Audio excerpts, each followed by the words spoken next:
Alrighty, lovely people. So I'm just going to talk you through basically SAC 2, which is an essay on the uniqueness of human communication. So somewhere in Teams, ideally, you can find this essay that I've written as an example. The important part for me mostly was to go through the process so I understand sort of how it works. You notice the introduction and the conclusion are both super short.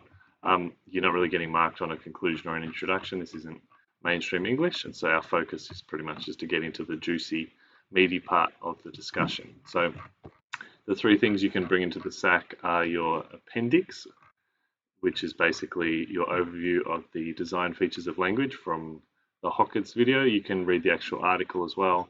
That'll be on Teams also. You can bring in a notes page, which I haven't done because I did mine using the internet, obviously. And you bring in your bibliography. At the minimum, there's already 3 or 4 things on there that I've put in there for you. And then I'm going to show you how you might add to it if you like. So these ones are all, and conveniently they're alphabetically in the right order. These are all ones that I used to get a bit of background on my examples. So you got to keep in mind for your essay, you don't want to just talk generally like most animals can't do whatever. You want to have a specific example. So I've got a story of a Staffordshire Bull Terrier, and it was trying to communicate something.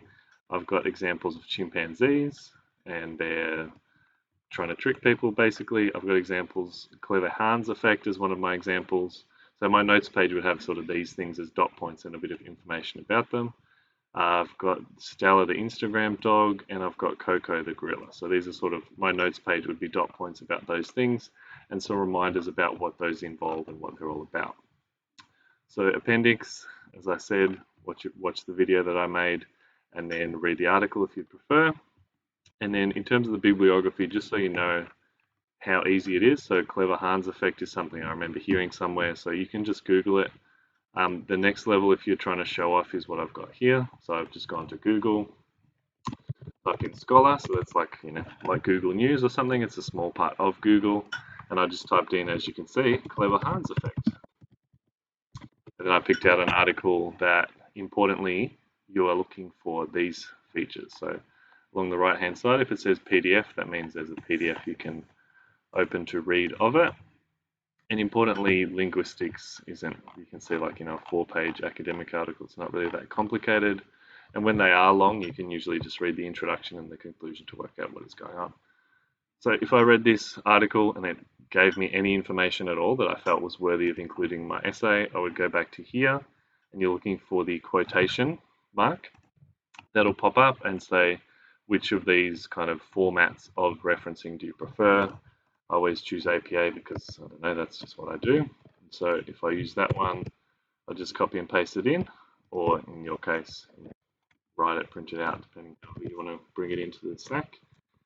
And then you just copy it in, and that way you're showing that you've done a bit of extra reading. Whereas you could, you can sort of just kind of basically type in Stella the Instagram dog and read something really kind of accessible, like, your BuzzFeed sort of alternatives. But since we're studying linguistics, we might as well go the slightly extra mile and kind of, type a similar search phrase into Google Scholar and find something else to kind of get a bit more meat on it. So, for example, Coco the gorilla, you just type in something like prevarication amongst primates, dolphins, bees, beetles, whatever it is, whatever your example is, to sort of find things that you would like to talk about. Then you just click the quotation mark to cite it, add it to your appendix, and then that's basically all you need to do to have all the information there and to sort of go that extra mile and prove that you've actually sourced some actual research rather than just your BuzzFeed type in Coco the gorilla, can they speak English, yes or no? So I hope that's helped you and given you a bit of guidance on how you might actually go about preparing for your SAC, and of course read the essay to get a vague idea of what you might want to talk about. Your examples ideally would be quite different to mine, and as detailed as possible. So try and think of actual case studies, actual examples that you can discuss.